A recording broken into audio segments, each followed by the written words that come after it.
Tinabunan ni Diana Corpus ang kanyang ilong.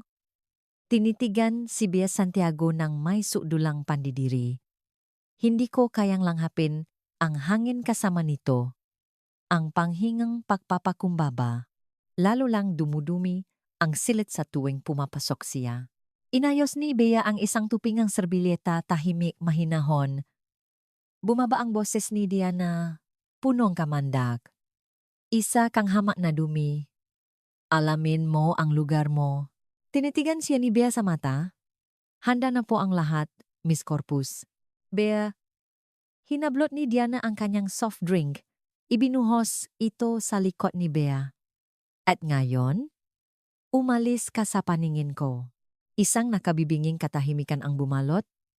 Ngunit kagagawa lang ni Diana ng pinakamalaking pagkakamali sa kanyang karera. Ang babaeng nakatayo ron na. Basang-basang ang soda ay. May itinatagong isang bagay na babaliktad sa mundo ni Diana sa loop lamang ng isang oras. Grabe, buhusan ba naman siyang inumin? Malaking pagkakamalian. Simulan na natin.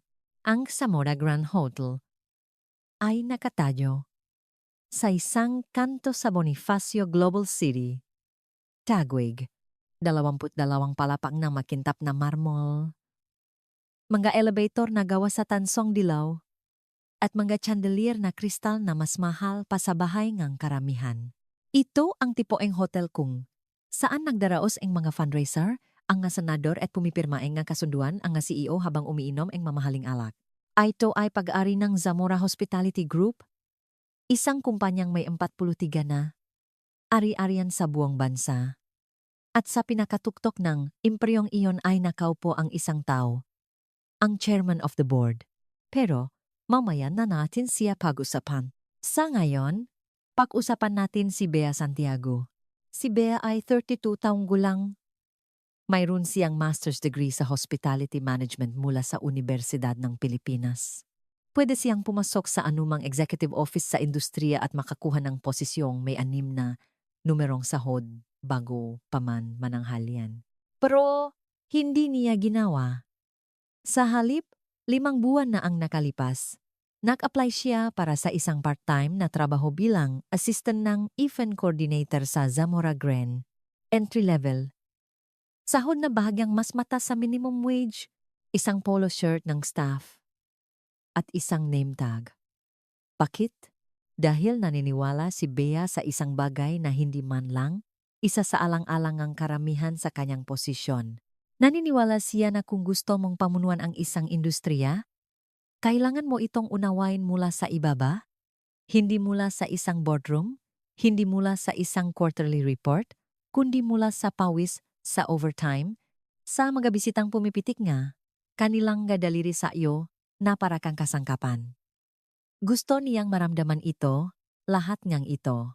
Lubos na sinuportahan ng kanyang asawa ang desisyon. Hinangaan pa nga niya ito. Sinabi niya kay Bea na gawin niya ito hanggat kailangan niya, alamin ang lahat, kausapin ang lahat. At kapag handa na siya, may upuang naghihintay para sa kanya sa tuktok. Kaya, si Bea ay pumapasok tuwing namgomanaw. Umaga, nagmamaneho siya ngang isang simpleng kulay abo na sedan.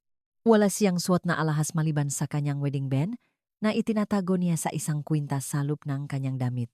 Nakpapak siya sa loteng para sa mga empleyado sa likod, namga basurahan at dumadaan sa service entrance tulad ng lahat. Walang nakakalam. Hindi ang mga staff sa front desk, hindi ang nga valet, hindi ang nga housekeeper, na tinulungan niyang magbuhat ng mga linen nong nasira ang elevator nong isang buwan at lalong-lalo na si Diana Corpus. Si Diana ang regional banquet manager, 44 taong gulang, laging nakapusot ng mahigpit ang kanyang buhok at ang kanyang ngatakong ay tumutunog na parang metronome sa bawat pasilyo. 6 na taon na siya sa kumpanya at pinapatakbo niya ang banquet division na parang isang maliit na kaharian. Sa mga bisita, si Diana ay kaakit-akit, may mainit na ngiti, matatak na pakikipakamay. Ang tipong babay na natatandaan ang order mong inumin at ang karawan ng iyong asawa. Samga staff, siya ay ibang-iba. Kung ikaw ay maputi o mukhang may kaya, si Diana ay mahigpit ngunit profesional. Pinipilit kaniyang magtrabaho ng maigi, ngunit iginagalang niya ang iyong espasyo. Nagsasabi siyang pakiusap. Nagsasabi siyang magaling. Kung ikaw ay kayumanggi o mukhang galing sa probinsya, nawawala ang maskara. Nagsisimula ito sa maliliit na bagay. Isang buntong hininga kapag inaatasan kaniya, isang tingin na tumatagal ngang kalahating segundo. Pagkatapos ay lumalala ito. Magakomento tungkol sa iyong buho sa paraan ng iyong pagsasalita.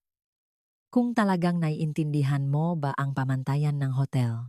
At kung magrereklamo ka, mayroon siyang paboritong linya na ginagamit niya sa general manager, si Ted Villanueva. Masyado lang silang sensitibo. Si Ted ay isang 53 taong gulang na lalaki na 8 taon nang namamahala sa Zamora Grande. Lagi siyang nakasuot ng hockey pants kahit na holiday. Mayroon siyang stress ball sa kanyang mesa na hugis golf ball at pinipisil niya ito tuwing may kumakatok mula sa HR sa kanyang pinto. Alam niya ang tungkol kay Diana. Siyempre naman, may mga reklamo, 4 na formal, 2 mula sa mga empleyadong nag-resign na. Ngunit, si Diana ay naghahatid ng resulta. Ang kanyang nga-event ay laging nasa oras.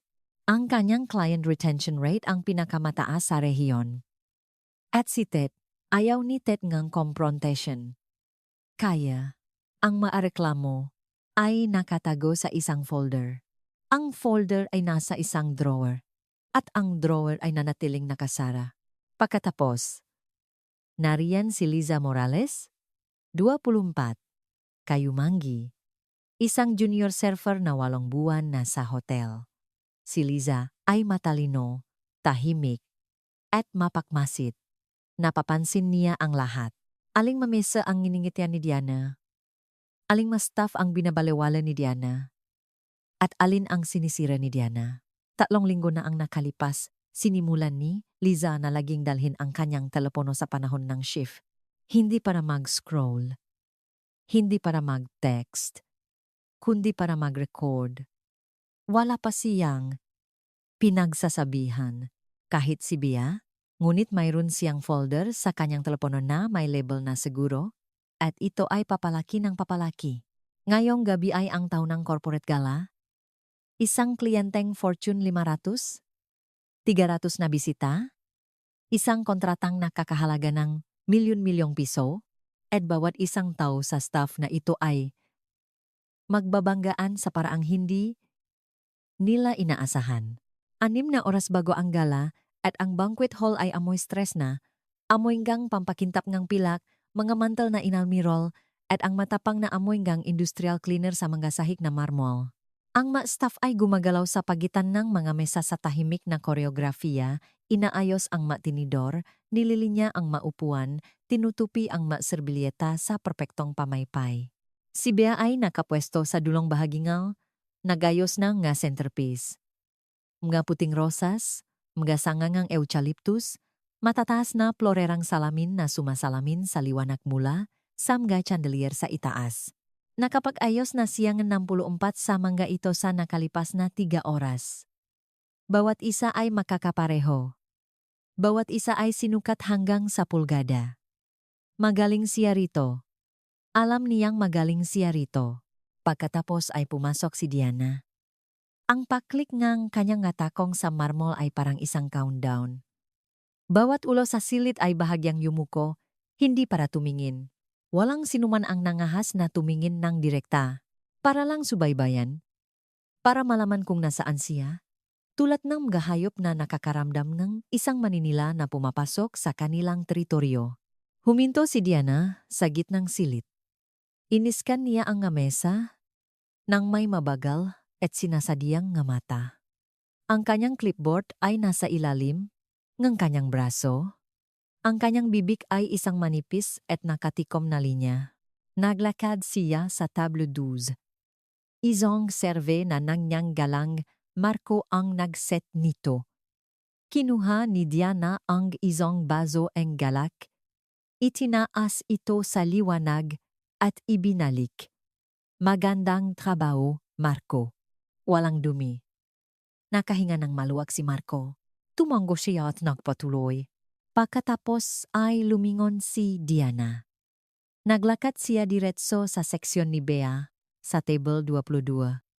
Parehong-pareho ang ayos, parehong nga baso, parehong kubyertos, parehong tupingang serbilyeta.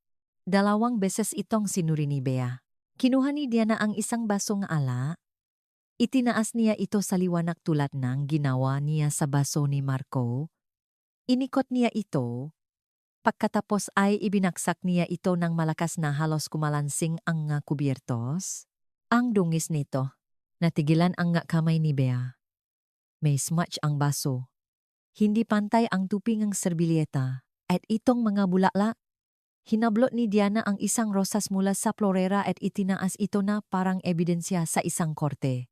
Baluktot ang tangkay na ito. May pakialam ka ba sa kalidad? O hindi ba dyan prioridad ng mga tulad ninyo? Ang masalita ay tumama na parang isang sampal. 2 surfer sa malapit ang napatigil sa kanilang ginagawa. Ang isa ay tumingin sa sahig. Ang isa naman ay kinagat ang labi at umalis. Huminga ng malalim si Bea, mabagal, kontrolado.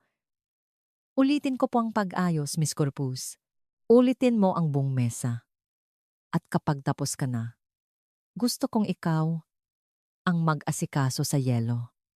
Kailangan ng kusina, ng 60 libra, na dadalhin sa service bar, tagabuhat ng yelo. Manu-manong trabaho. Si Bea ay may titulungang koordinator. Dapat ay namamahala siya sa logistics para sa event, hindi nagbubuhat ng mga sako ng yelo na parang isang baguhang tem. Pero, tumango siya at sinimulan niyang kalasin ang centerpiece na ginugulan niya ng 20 minuto para gawin. Pinanot siya ni Diana sandali, pagkatapos ay tumalikot at umalis. Ang kanyang pabango ay nanatili sa hangin, matapang, mabango, nakakasakal. 10:00 iyon ng umaga. Pagsapit ng tanghali, lalo pang lumala, binago ni Diana ang seating chart. Ang orihinal na layout ay na-finalize 3 araw na ang nakalipas. Si Bea mismo ang nang-organisa nito. Tinitingnan ang listahan ng nga bisita nga kliyente, dietary restriction, at mga kagustuhan ng FIP. Inabot siyang 4 na oras. Pinirmahan ito ni Ted. Ngunit sa pagitan ngang 11:00 at tanghali, pumasok si Diana sa opisina, binuksan ang file sa shared computer at inayos muli ang kalahating ng mesa. Walang note, walang email, walang paliwanag. Nalaman lang ni Bea nang tawagin siya ni Ted sa kanyang opisina. Nakaupo siya sa likod ng kanyang mesa at pinipisil ang golf ball na stress toy. Ang mga blinds ay kalahating nakasara. Ang silid ay amoy malamig na kape at panlinis ng karpet. Bea, may problema tayo. Nakatayo siya sa may pintuan. Suot pa rin ang kanyang polo at may bahagyang amoy pa rin ng pampakintap ng pilak. Mali ang seating chart. Ang nga table assignment ay hindi tumutugma sa VIP list ng kliyente. Kung hindi ito maayos sa susunod na 2 oras, makakaroon tayo ng malaking problema ngayong gabi. Kumunot ang noo ni Bea. Mr. Villanueva, na-finalize ko po ang chart nung Martes. Kayo po mismo ang nag-aproba. Well, may nagbago at ang panggalan mo ang nasa file. Dahil po ako ang gumawa ang original na file. Pero may nag-edit nito pagkatapos ko. Kung titingnan ninyo ang revision history, bumukas ang pinto sa likod niya. Pumasok si Diana na parabang pag-ari. Niya ang silid, na sa maraming paraan ay toto. Ted, narinig kong may issue. Sa sitting, ang boses niya ay malambing, nag-aalala, matulungin. Mukhang guminhawa si Ted. May mga mali sa chart ni Bea, malalaking mali. Itinagilit ni Diana ang kanyang ulo at tiningnan si Bea tulad ng pagtingin mo sa isang batang nakabasa ng plato. Ay, Be, hija, nalito ka na naman ba sa mga mesa? Na naman? Na para bang nangyari na ito dati hindi pa? Kailanman? Wala po akong pinagalito, Miss Corpus. Ang filel ay na-edit pagkatapos kong I save. Isang maliit na tawa ang pinakawalan ni Diana. Magaan, mapanliba. Bea, walang ibang gumagalaw ng sitting charts. Responsibilidad mo yan. Hindi ko. Na dapat kailanganing double check pa ang trabaho mo bukod sa lahat ng inaasikaso ko ngayon. Lumingon siya kay Ted. Ako na ang ayos. Okay lang. Sana lang hindi ko na kailangang laging linisin ang makalat niya. Tumango si Ted. Hindi siya nagtanong tungkol sa revision history. Hindi niya sinuri ang file. Pinisil niya lang ang kanyang stress ball at sinabing, Bea, hayaan mo na si Diana ang mag-asikaso sa chart. Tulungan mo na lang ang kusina sa paghahanda. Pakahanda sa kusina. Ibig sabihin, pahuhukas na makatray, pakpapatong-patong makaplato, at paktataho sa paninghen. Tiningnan ni Bea si Ted. Tiningnan niya si Diana. Nakita niya kung ano mismo ang nangyayari. 2 taong nakpasya na siya ang problema bago pa man siya magsalita. Tumango siya. Yes, sir. Tumalikot siya at lumabas. Sa pasilyo, naghihintay si Liza. May dala siyang isang tray nga basong tubig, ngunit ang kanyang nga mata ay nakatutok sa mukha ni Bea. Nakita ko po siyang ginawa yun. Bulong ni Liza. Nakita ko si Diana sa computer noong 11:14. In-edit niya ang sitting file. Huminto sa paglalakat si Bea. Nakita mo siya. Nagre-refill po akong papel sa printer sa opisina. Hindi niya ako napansin. Binago niya ang hindi bababa sa 8 mesa, pagkatapos ay isinara ang file at umalis. Ipinikit ni Bea ang kanyang mamata. Dahan-dahan siyang huminga palabas. Salamat, Liza. Bea, kailangan mong i-report ito. Ito ay pananabotahe. Alam ko kung ano ito. Kung gayon, bakit hindi mo? Huwag muna. Tinitigan siya ni Liza. Anong ibig mong sabihin? Huwag muna. Minulat ni Bea ang kanyang mata. Mayroong isang bagay sama ito na hindi pa nakikita ni Liza dati. Hindi galit, hindi lungkot, isang bagay na mas tahimik, mas mapapasensya. Ang ibig kong sabihin, huwag muna. Kinuha niya ang kanyang telepono mula sa kanyang bulsa sa likod at pumasok sa hagdanan. Ang mabigat na fire door ay sumara sa likod niya na may metalikong kalampag. Mas malamig ang hangin dito. Amoy semento at recycled na ventilasyon. Nakdial siya. 2 beses itong tumunog. Hello? Ang boses ni Carlos ay malalim at mainit. Ang tipong boses na pumupuno sa isang silid kahit sa speaker ngang telepono. Hello, sabi ni Bea. Sumandal siya sa pader. At sa unang pagkakataon sa buong araw, bumagsak ang kanyang nga balikat. Kumusta? Sandali siyang tumigil. Pagkatapos ay huminga ng malalim. Lumalala na. Sabihin mo sa akin. Sinabotahin niya ang sitting chart ko. Sinisi ako sa harap ni Ted. Hindi man lang niya sinuri. Pinapunta na lang ako para maghugas ng pinggan. Katahimikan sa kabilang linya. Hindi yung tipo na walang laman, kundi yung tipo na nangangahulugang nakikinig siya ng buong katawan at kaninang umaga. Sinabi niya sa staff na kinokontamina ko raw ang silit sa presensya ko. Higit pang katahimikan, pagkatapos ay nagsalita si Carlos, tahimik. Sinusukat ang bawat salita. Bea, kailangan mong pakinggan ako. Ngayong gabi, pupunta ako sa hotel. Alam ko, ang board inspection. Pero kailangan mong maintindihan ang isang bagay. Anuman ang makita ko pagpasok ko sa mga pintong iyon, hindi ako titingin sa ibang dako. Hindi ngayong gabi. Idiniin ni Bea ang telepono sa kanyang tainga. Naririnig niya, Ang kanyang pahinga, matatag, tiyak. Kayanin mo lang ang susunod na ilang oras. Sabi niya.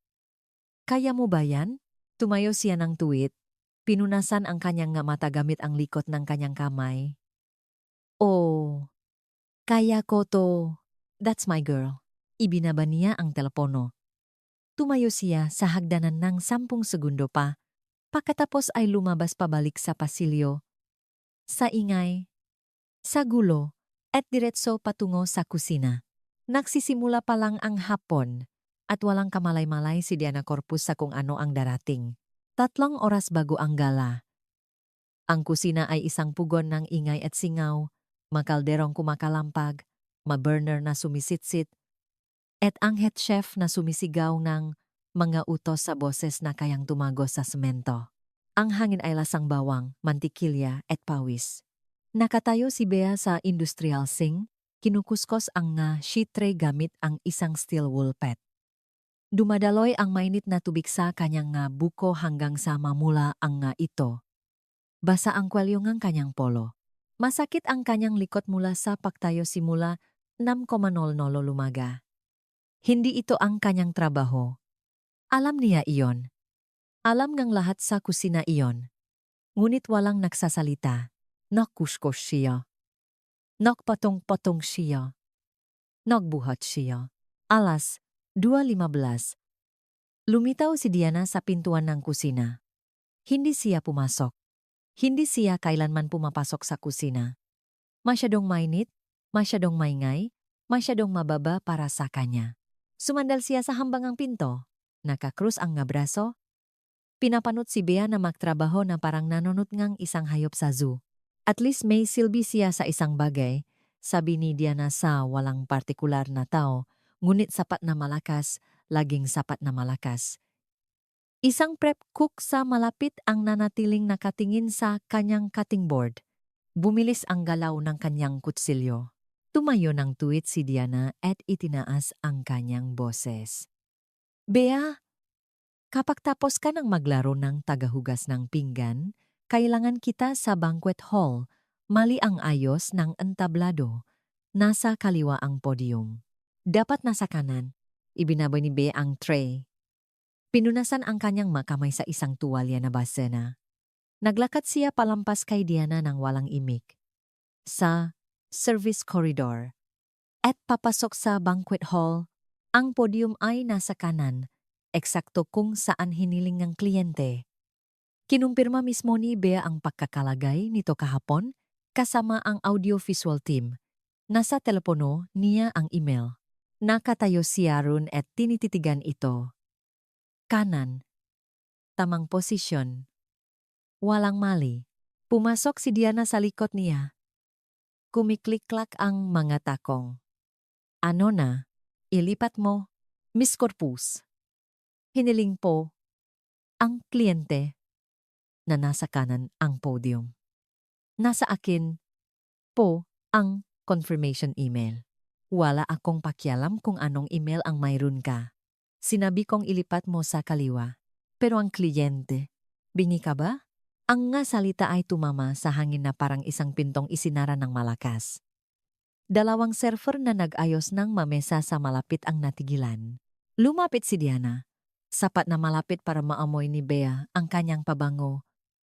Yung mabigat. Nakakasulaso na amoy ng bulala na kumakapit sa lahat na parang isang babala. Hayaan mong linawin ko ito, Bea. Hindi ka nag-isip dito. Hindi ka nagpapasya dito. Ginagawa mo ang sinasabi ko sa iyo. Period.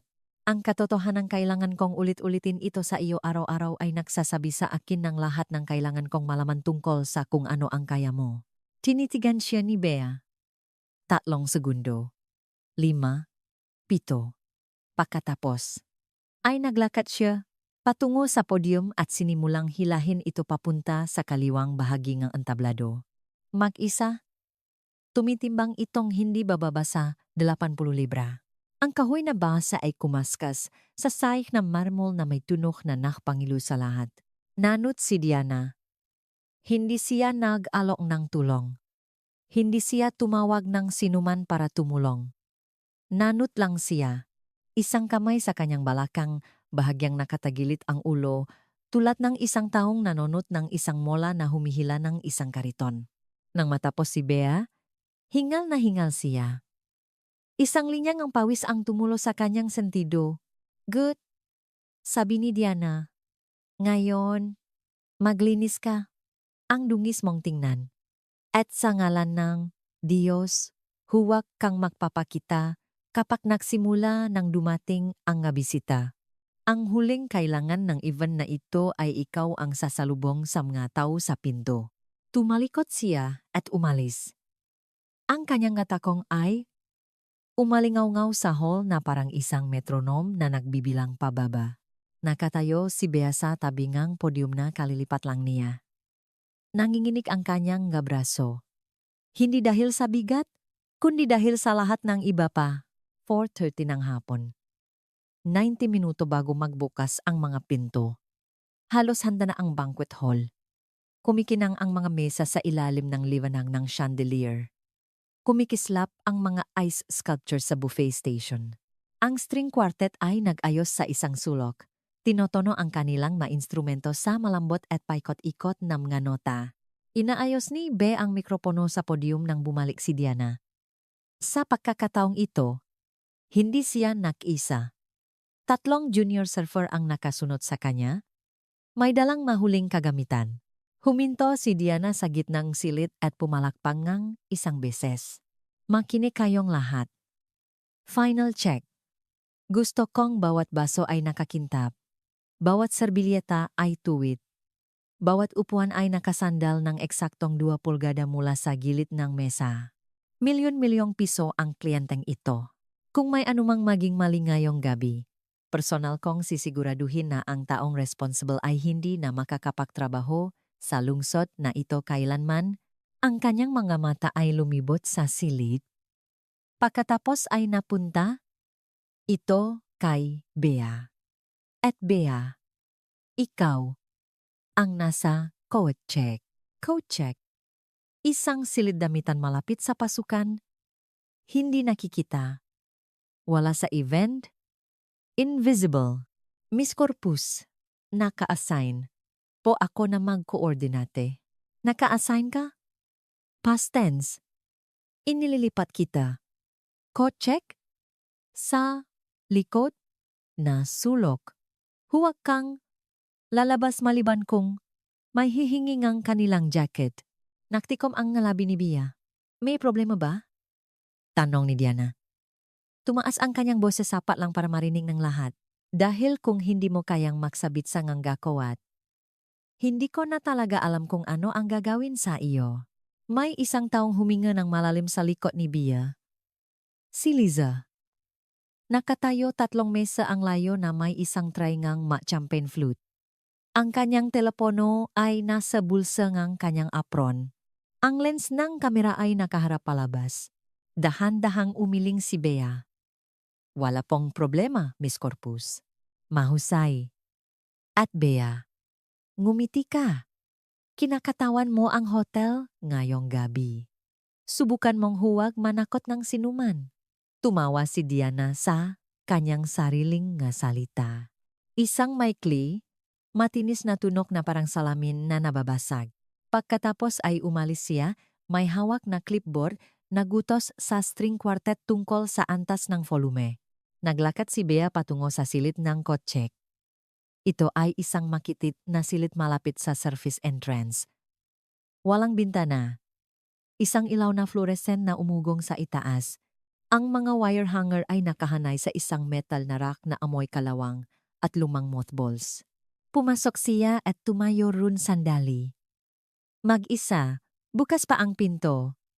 Sa pamamagitan nito, nakikita niya ang banquet hall na kumikinang sa ginintuang liwanag. Naririnig niya ang quartet na tumutugto ng isang bagay na malambot at klasikal. Naamoy niya ang rosas mula sa mga centerpiece na inayos niya kaninang umaga. Yung nga tinawa ni Diana na marumi. Huminga siya ng isang beses. Pagkatapos ay isa pa. Pagkatapos ay kinuha niya ang kanyang telepono at binuksan ang kanyang text message. Isang bagong mensahe mula kay Carlos, ipinadala 12 minuto na ang nakalipas. Paalis na ako. See you soon. 2 beses niya itong binasa.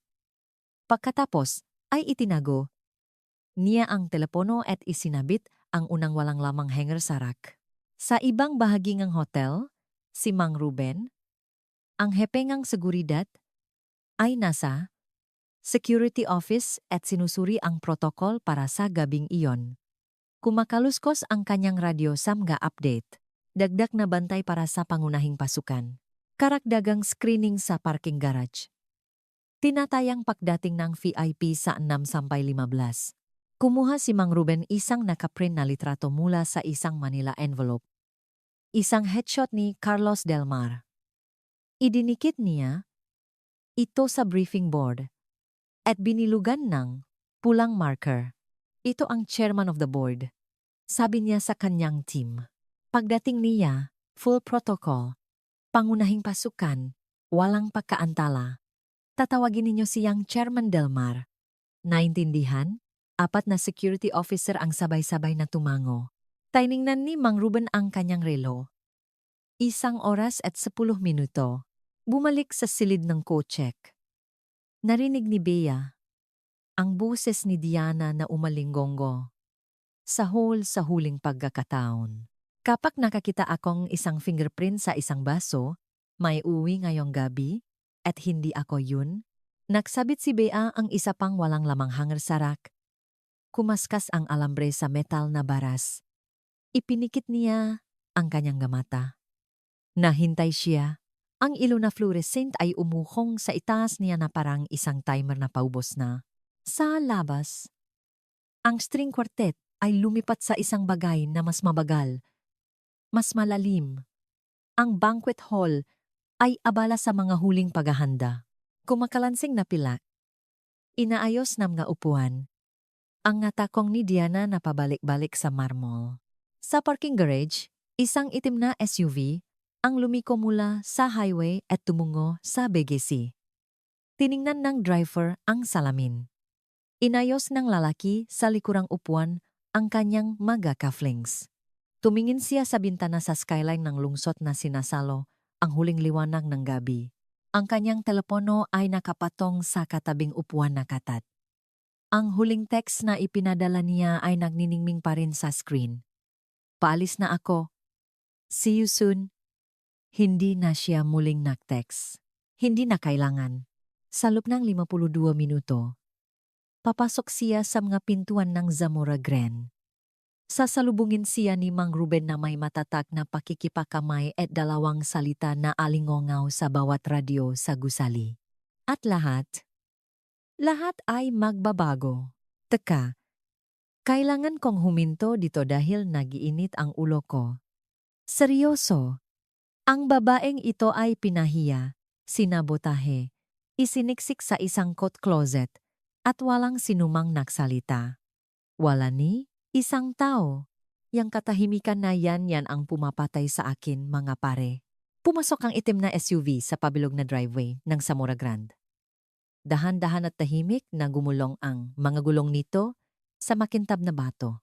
Tinanglawan ng mga headlight ang pasukan kung saan naghihintay si Mang Ruben na napapaligiran ng 2 security officer na naka-dark suit. Bumukas ang pinto sa likuran. Lumabas si Carlos Del Mar. Siya ay matangkat, 6'2", maitim ang balat, at may suot na navy suit na tila isinukat mismo sa kanyang katawan. Ang mga silver cufflinks ay sumasalo sa huling sinag ng papalubog na araw. Kumilos siya ng may katahimikan na nagmumula lamang sa pagkaalam kung sino siya at kung ano ang pag-ari niya. Lumapit si Mang Ruben at inilahat ang kanyang kamay. Magandang gabi po, Chairman Del Mar. Maligayang pagdating sa Zamora Grand. Ang mga salitang iyon ay naglakbay sa radyo ni Mang Ruben. Sa bawat earpiece sa gusali, sa front desk, sa security office, sa service corridor. Chairman Del March, sa front desk. Isang resepsjonist ang halos matumba ang kaniyang boten och tubi. Sa kusina, Inayos nung head chef ang kaniyang damit. Sa pasilyo sa labas ng opisina ni Ted Villanueva, isang asistan ang kumatok sa kanyang pinto at bumulong ng dalawang salita na nagpabura ng kulay sa kanyang mukha. Nandito na siya. Tumayo si Ted ng napakabilis. Ang kanyang upuan ay tumama sa pader sa likod niya. Kinuha niya ang kanyang jacket mula sa likod ng pinto. Isinuot ito at halos tumakbo patungo sa lobby. Tabingi ang kanyang kurbata. Nanginginig ang kanyang nga kamay. Ikinuyom niya ang maga ito para tumigil. Sa banquet hall, ang balita ay tumama na parang gisang shockwave. Narinig ito ni Diana sa radyo na event coordinator. Isang kaluskos na static pagkatapos ay ang boses ni Mang Ruben. Dumating na si Chairman Del March main entrance. All positions. Nanlaki ang mga mata ni Diana. Inayos niya ang kanyang buhok. Inayos niya ang kanyang blazer. Kumuha siya ng isang breath mint mula sa kanyang bulsa at dinurok ito sa pagitan ng kanyang ngipin.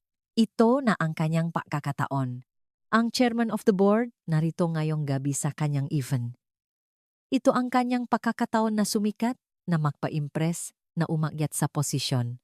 Naglakad siya ng mabilis sa service corridor, ang nga takong niya'y pumupukpok sa sahig.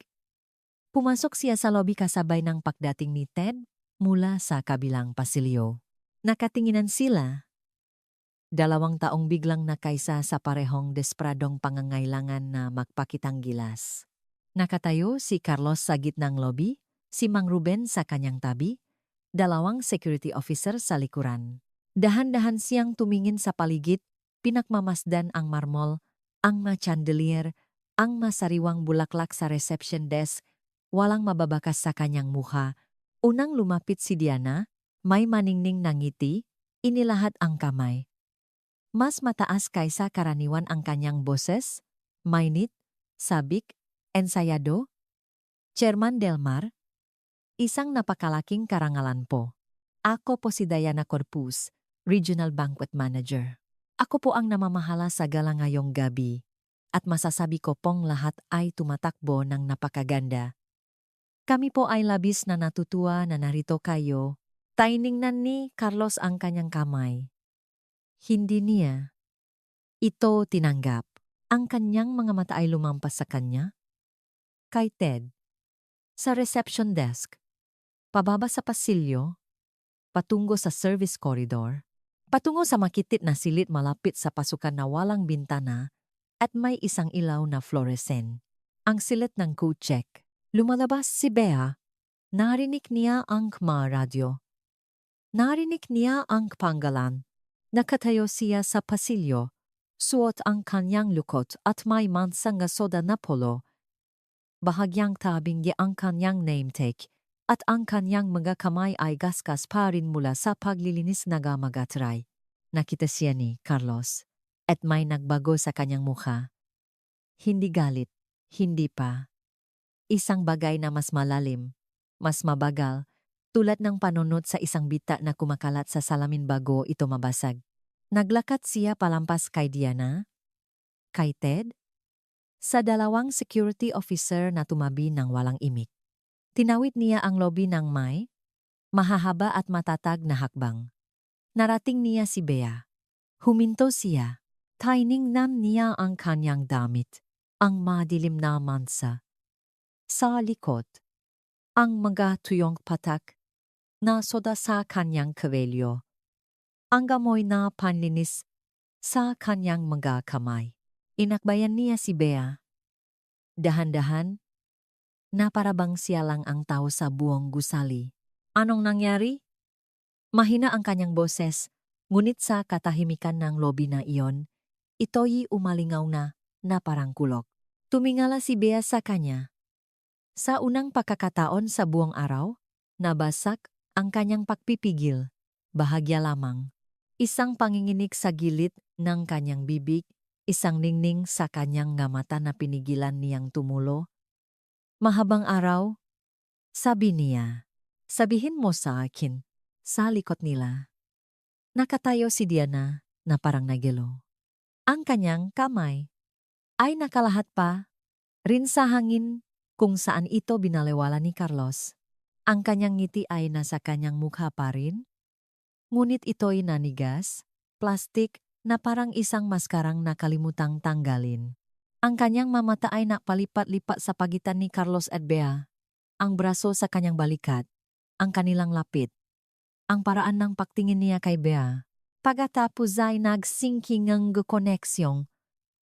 Delmar, Chairman Delmar, Bea. Ang apelido ni Bea ay Santiago. Pero, nawala ang kulay sa mukha ni Diana ng napakabilis, halos nakikita, tulad ng panunod sa tinta na nawawala sa papel. Ang bibig ni Ted ay bumuka, sumara, at bumuka ulit. Walang tunog na lumabas. Lumingon si Carlos. Tumingin siya ng direkta kay Mang Ruben. Gusto kong malaman kung ano mismo ang nangyari sa asawa ko ngayong araw, bawat isang detalye, at gusto kong makita ang security footage mula sa gusaling ito, lahat ng ito. Ang salitang asawa ay tumama sa lobby na parang isang bomba. Umatras si Diana ngang isang hakbang. Sumabit ang kanyang takong sa gilid ngang marmol at bahagya siyang natisot. Nasalo niya ang sarili sa reception desk. Tiningnan ni Bea si Diana, kalmado, tahimik, at sa unang pagkakataon sa araw na iyon, nagsalita siya ng hindi tinatanong. Nasa video ni Lisa, ang security office ay maliit. May kulay abo na pader, 3 monitor, isang mesang puno ang mga radyo at clipboard, amoy panis na kape, at mga kabolang kuryente. Nakatayo si Carlos sa gitna NG silid, nakakrusang mga braso, tahimik. Nakatayo si Mang Ruben sa may pinto, ang HR director ng hotel. Isang babaang nagnanggalang Patricia Wells ay nakaupo sa mesa na mahigpit na magkakapit ang mga kamay. Pumasok si Liza na hawak ang kanyang telepono na parang isang granada. In-unlock niya ito. Binuksan ang folder na may label na siguro at pinindot ang play. Ang unang video. Boses ni Diana. Matalas, punong pahama. Hindi ko kayang langhapin ang hangin kasama nito. Lalo lang dumudumi ang silit sa tuwing pumapasok siya. Tumigas ang panga ni Carlos. Ang pangalawang clip. Hawak ni Diana ang rosas mula sa centerpiece ni B. Hindi ba yan prioridad ng mga tulad ninyo? Tinabunan ni Patricia ang kanyang bibig. Ang pangatlong clip. Pinapanood ni Diana si Bea na hila-hila ang 80 libra na podium sa entablado, makisa, nakangisi, pagkatapos ay ang huling video. Ang soda. Hinablot ni Diana ang baso, dahan-dahang ibinuhos sa likod ni Bea. Ang likido ay nakpadilim sa kanyang polo. Ang tawa ni Diana. Ngayon, bagay ka na sa kalat na. Hitsura mo. Pinausan ni Mang Ruben ang video. Katahimikan, maliban sa ugong ngang mamonitor. Nagsalita si Carlos, isang pangungusap. Dalhin niyo siya rito. 2 minuto pagkatapos, pumasok si Diana sa pinto. Nakabutones ang blazer, taas no, nanginginig ang mga kamay sa kanyang tagiliran. Sinubukan muna niyang ngumiti. Chairman Delmar, gusto ko pong malaman ninyo na ang event ngayong gabi ay ganap na kontrolado. Anuman pong hindi pagkakaunawaan. Umupo ka. Umupo siya. Nagsalita si Carlos sa paraan nga, pagsasalita nga, isang taong nagmamay-ari ngang gusali. Kapanonot ko lang ng 4 na video kung saan ka nang haharas, nang hihiya, at pisikal na nananakit ng isang miyembro ng staff na ito. Gusto ko ang paliwanag mo. Pag-isipan mong mabuti. Gumuho ang ngiti ni Diana. Iyon po ay... Nagbibiro lang po ako. Aksidente po yung soda. Pinalalaki niya lang po ito. Hindi ko po alam. Hindi mo alam ang ano? Hindi ko po alam na. Siya pala ang asawa ko? Umusok si Carlos. So kung hindi ko siya asawa, katanggap-tanggap ang ginawa mo? Binusan ni Diana ang kanyang bibig. walang lumabas. Iyon na nga ang akala ko. Lumingon siya kay Patricia. Epektibo kaagad. Si Diana Corpus ay suspendido ng walang bayad habang isinasagawa ang buong investigasyon. Gusto kong kunin ang lahat ng reklamong isinampalaban sa kanya. Lahat. At gusto kong wala na siya sa property na ito sa loob na 10 minuto. Tumango si Patricia at nagsimulang mag-type. Nawasa ang pagpipigil ni Diana. Bumasa ang kanyang boses. Pakiusap po. 6 na taon na po ako sa kumpanyang ito. Sisirain po ako nito. Nakamali lang po ako. Nakakamali po ang mga tao. Hindi ka nakamali. Pinili mo yan. Araw-araw. Lumingon siya kay Mang Ruben. Ilabas niyo siya. Binuksan ni Mang Ruben ang pinto. 2 officer ang naghihintay. Tumayo si Diana na nanginginig ang nga binti. Kumakalat ang masyara sa gilid ng kanyang nga mata. Naglakad siya sa pagitan ng nga officer. Hawak ang kanyang porsana parang isang kalasag. Tahimik siyang pinanood ng mga staff sa lobby habang tinatawid niya ang sahig na marmol at itinutulak ang mga salaming pinto palabas sa gabi. Hindi pa tapos si Carlos. Nasaan si Ted Villanueva? Nasa opisina si Ted. Sa likod ng kanyang mesa, pinipisil ang kanyang stress ball gamit ang 2 kamay. Nakatayo si Carlos sa kanyang pintuan. Ilang reklamo ang isinampalaban kay Diana? Lumingon si Ted. Ilan lang po? Ilan? 4? Na formal. Baka mas marami pa po na informal. At ano ang ginawa mo? Tinitigan ni Ted ang kanyang mesa. Iyan ang sagot mo. Tumango si Carlos. Nasa administrative leave ka? Epektibo ka agad. Habang isinasagawa ang review. Makakatanggap ka ng formal na abiso mula sa HR bukas ng umaga. Hindi nakipagtalo si Ted. Ibinaba niya ang stress ball at kinuha ang kanyang jacket. Lumingon si Carlos sa huling pagkakataon. Sa susunod na may magsabi sa iyo na minamaltrato sila, subukan mong makinig. Libre lang yun. Naglakad siya pabalik sa security office. Nakatayo pa rin doon si Liza, hawak ang telepono. Huminto siya at inilahat ang kanyang kamay. Salamat! Ang ginawa mo ay nangangailangan ng tapang. May salita ka sa akin. Walang pahihiganti. Hindi ngayon, hindi kailanman. Kinawayan ni Liza ang kanyang kamay. May matata na hawa, matata na nga mata, isang tango. Pagkatapos ay naglakad si Carlos sa pasilyo patungo sa silid ng kowetsek. Naghihintay si Bea. Kinuha niya ang kanyang kamay. Makasama silang naglakad sa service corridor. Lampas sa kusina, lampas sa banquet hall na kumikinang sa ginintuang liwanag at tuktok ng string, walang nagsalita sa kanila. Hindi na kailangan. Nagsimula ang investigasyon kinabukasan. Hindi na naghintay si Carlos na mag-schedule ngam, mga pulong ang HR. Hindi na siya naghintay sa legal na mag-draft ng mga memo. Kinuha niya ang kanyang telepono alas 7:00 umaga at direktang tinawagan ang Chief Operating Officer ng Zamora Hospitality Group. Gusto ko ng isang buong internal na investigasyon. Hindi lang sa property na ito. Sa lahat ng 43. Bawat reklamo na isinampa sa nakalipas na 5 taon na kinasasangkutan ng diskriminasyon, harassment o hostile work environment. Gusto kong nga pangalan, petsa, dokumentasyon, at gusto ko itong nasa mesa ko. Salup ngang 2 linggo. Pagsapit NG tanghali. Isang team NG 4 na investigador ang dumating sa Zamora Grand. Nag-set up sila sa isang conference room sa 2 palapak. Nakniningning ang ma-screen ng laptop, nakasalansan ang ma-legal pad, isang digital recorder sa mesa. Nagsimula sila kay Liza. Umupo siya sa harap nila suot ang kanyang unipormeng surfer. Makakapatong ang makamay. Matatak ang boses. Sinabi niya sa kanila ang lahat.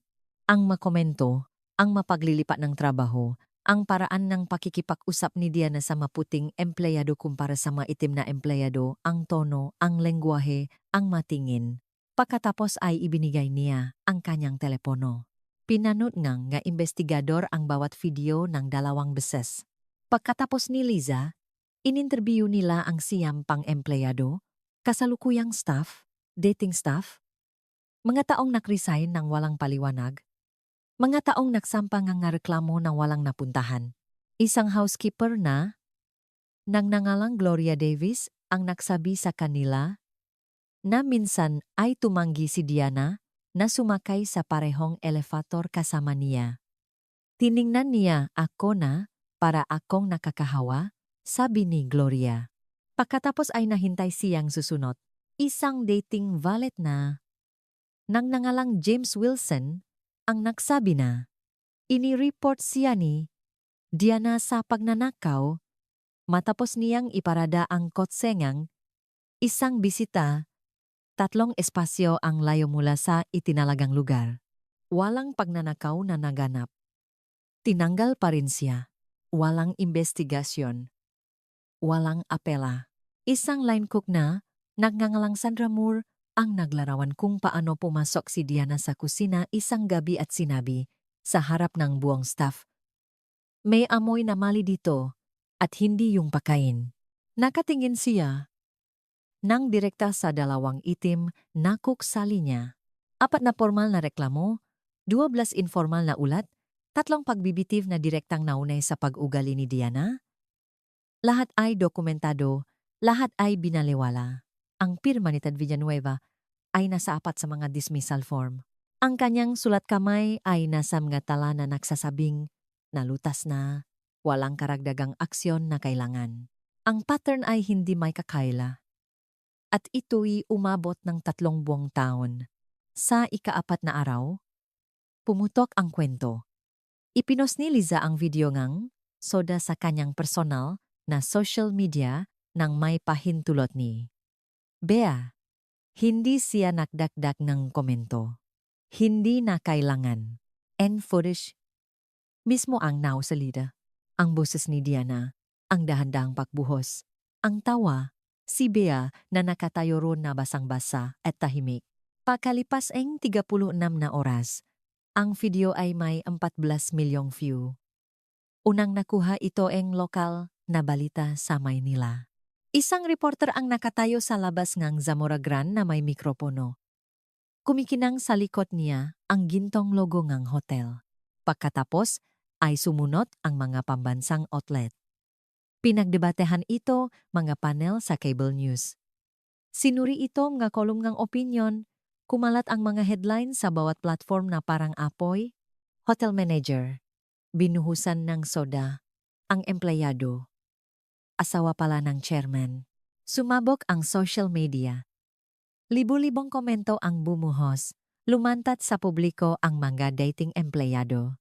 Ang nga, taong nanahimik sa loop ka, maraming taon ay biglang nakaroon plataporma at ginamit nila ito. Nag-trending ang pangalan ni Diana sa loop ngang 3 makakasunod na araw. Binaha nga mensahe ang kanyang LinkedIn profile. Gumuho ang kanyang professional network sa isang gabi. Lumayo sa kanya sa publiko ang madating kasamahan, isang nagpost ng isang pahayag na nagsasabing, nasaksihan ko mismo ang pag-ugali ni Diana at pinagsisisihan kong hindi ako nagsalita ng mas maaga. Sa ika-8 araw, naglabas si Diana ng isang pampublikong pahingi ng tawad sa pamamagitan ng isang nakahandang pahayag. Isinulat ito ng isang crisis management firm. Ang wika ay maingat, pulido, at walang laman. Lubos kong pinagsisisihan ang anumang mga aksyon na maring nagdulot ng pinsala. Ako ay nakatuon sa pag-aral at paglago mula sa karanasang ito. Hindi ito kinagat ng internet. Ang nangungunang komento sa ilalim ng bawat repos ay pareho. Hindi siya nagsisisi na ginawa niya. Nagsisisi siya na nahuli siya. Sa ika-12 araw, natapos ang investigasyon. Naglabas ng opisyal na pahayag ang Zamora Hospitality Group. Si Diana Corpus ay tinanggal sa trabaho for cause, epektibo kaagad. Walang severance, walang reference letter, walang opsyon na muling kunin sa anumang ari-arian sa loop ng kumpanya. Si Ted Villanueva ay formal na nademot mula sa General Manager tungo sa Assistant Operations Manager sa isang mas maliit na ari-arian sa ibang probinsya. Binawasan ang kanyang sahot. Tinanggalan siya ng autoridad. Inalis ang kanyang pangalan sa direktoryo ngang pamunuan ng Zamora Green. Pareho silang nahaharap sa posibleng pananagutang sibil. Nagsampa si B ang formal na reklamo sa National Labor Relations Commission. Ganap na nakipagtulungan ang legal team ng kumpanya. Ibinigay ang bawat dokumento, bawat video, bawat internal na komunikasyon na may kaugnayan sa kaso. Sa ika-19 na araw, hinainan si Diana ng isang civil lawsuit. Ang mga detalye ay hindi komplikado. Workplace harassment, discrimination, hostile work environment, intentional infliction of emotional distress. Ang ebidensya ay napakalaki. Ang video pa lang ay sapat na. Pinayuhan siya ng abogado ni Diana na makipag-areglo. Tumanggi siya nung una. Pagkatapos ay nakita niya ang case file. Dortus pa hinangle testimonya, dokumentasyon, at footage. Nakipag-areglo siya. Ang mga tuntunin ay confidential. Ngunit ang mensahe ay hindi. Ang epekto ay lumampas pa sa isang hotel. Nagpatawag si Carlos ng isang company-wide leadership meeting. Bawat general manager, bawat regional director, bawat HR lead, isang mandatory na video conference na tumagal ng 3 oras. Nakatayo siya sa harap ng kamera sa kanyang opisina. Walang tala, walang teleprompter. Ang nangyari sa Zamora Green ay hindi isang nakahiwalay na insidente. Ito ay isang systemic na kabiguan, isang kabiguan ng pamumuno, isang kabiguan ng pananagutan. At nangyari ito dahil pinili nga na taong nasa posisyon ng kapangyarihan ang pananahimik kaysa sa pakilos. Huminto siya. Magtatapos iyan ngayon. Inanunsyo ng Zamora Hospitality Group ang isang kumpletong pagbabago sa mga patakaran nito sa lugar ng trabaho. Mandatory bias training para sa bawat empleyado. Mula sa executive leadership hanggang sa housekeeping. Isang anonymous na reporting hotline na pinamamahalaan ng isang independenteng third party. Isang zero tolerance policy para sa discrimination na may agarang nga protocol sa investigation. At isa pa, lumika si Carlos ng isang bagong posisyon sa loob ng kumpanya, ang Vice President of Workplace Culture. Isang tungkulin na idinisenyo upang matiyak na ang nangyari kay Bea at kay Gloria at James at Sandra at sa bawat empleyado na nagdusa sa katahimikan ay hindi na mangyayari muli. Inalok niya ang posisyon sa isang tao, kay Bea. Hindi siya sumagot kaagad. Nakaupo siya sa kanilang sala ng gabing iyon. Nakamaong pa rin, suot pa rin ang kuwintas. Sa kanyang lik na kinalalagyan ng kanyang wedding ring sa oras ng trabaho. Pinag-isipan niya ang alok sa kanyang isipan tulad ng pag-ikot niya sa maserbilyetang iyon kaninang umaga, maingat, sinasadya, may katumpakan. Pagkatapos ay sinabi niyang hindi dahil gusto niyang isang titulo, hindi dahil gusto niyang kapangyarihan. Dahil alam niya kung ano ang pakiramdam na tumayo sa isang coat closet na bukas ang pinto, pinapanood ang lahat na magpanggap na walang mali. At tapos, na siyang magpanggap, 6 na buwan pagkatapos, nakaupo si Bea Santiago sa likod ng isang mahogany desk sa ika-14 na palapag ng headquarters ng Zamora Hospitality Group. Ang skyline ng BGC ay nakalatak sa labas ng kanyang bintana. Magusaling salamin na sinasalo ang sikat ng araw sa umaga. Ang trapiko ay gumagalaw sa mabagal na mga laso sa ibaba. Sa kanyang mesa, isang naka-frame na larawan nila ni Carlos sa kanilang kasal. Isang maliit na, nakapasong saktulan na ibinigay sa kanya ni Liza sa kanyang unang araw sa bagong tungkulin. at isang nakaprint na kopya ng na-update na anti-discrimination policy ng kumpanya, 42 na pahina. Bawat salita ay sinuri mismo ni Bea, Vice President of Workplace Culture. Bago pa rin sa pakiramdam ang titulo, ngunit ang trabaho ay hindi. Ang trabaho ay parang pahinga. Sa kanyang unang 3 buwan, binisita ni Bea ang 19 sa 43 na ari-arian ng kumpanya. Umupo siya sa mga break room, kumain siya sa mga cafeteria ng staff, nakinig siya, hindi mula sa isang boardroom, hindi mula sa isang conference call, harapan, mata sa mata. Narinig niya ang makwentong eksaktong katulad ng sa kanya. Iba't ibang pangalan, iba't ibang lungsod, parehong katahimikan. Isang bellhop sa Cebu na sinabihang masyadong probinsyano ang kanyang pagsasalita para sa front desk. Isang housekeeper sa Davao na binabawasan ng schedule tuwing nagre-report siya ng isang safety concern. Isang server sa Baguio na nakapanood. Ng isang manager na nagagis. Ng plato sa isang busboy at tinawag itong motivation. Idinukumento ni Be ang bawat kwento. Gumawa siya ng isang database. Gumawa siya ng isang sistema ng pag-ulat na hindi dumadaan sa parehong nga manager na nagdudulot ng problema. Independent, anonymous, protektado. Sa loob ngang 6 na buwan, 216 na ulat ang isinampa sa buong kumpanya. 89 na investigasyon ang binuksan. 14 na empleyado ang tinanggal. 6 ang muling sinanay. 3 ari-arian ang pinalitan ang kanilang buong management team.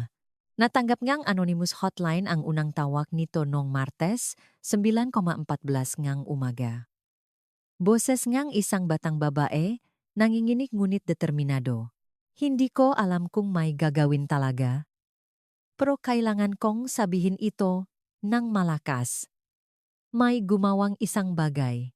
Si Lisa Morales ay na-promote bilang event coordinator sa Zamora Grand.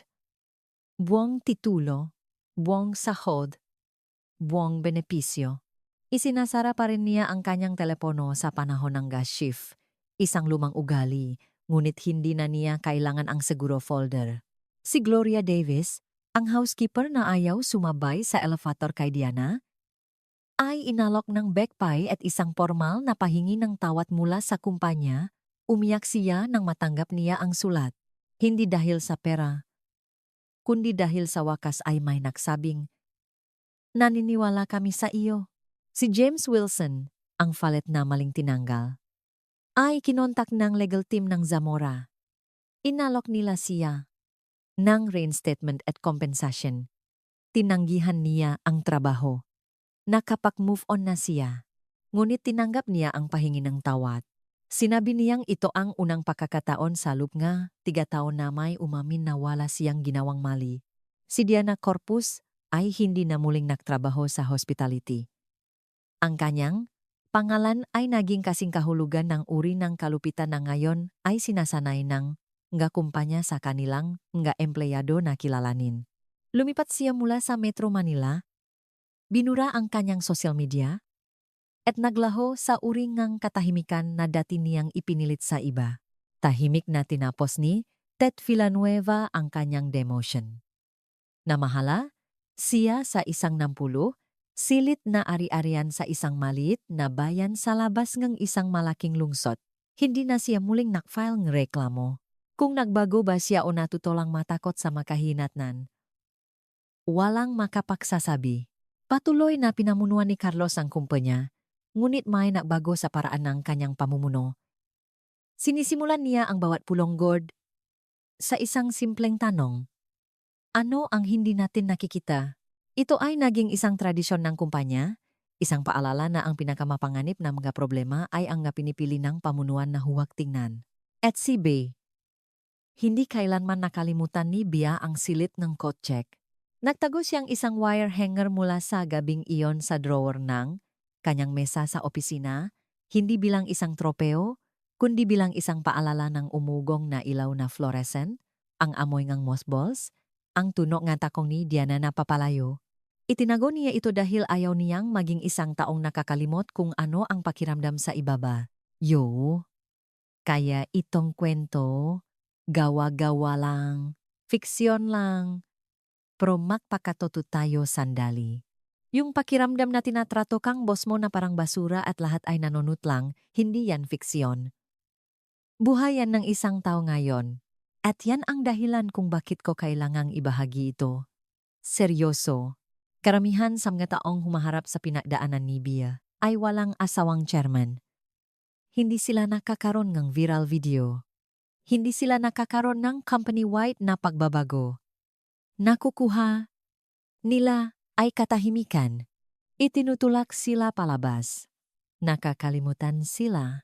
Pero hindi ibig sabihin na walang pwedeng magbago. Ibig sabihin, ang pagbabago ay kailangang magmula sa mga taong nanonood, mula sa mga liza, yung masapat ang tapang na pindutin ang record, yung nga tumatanging tumingin sa ibang dako.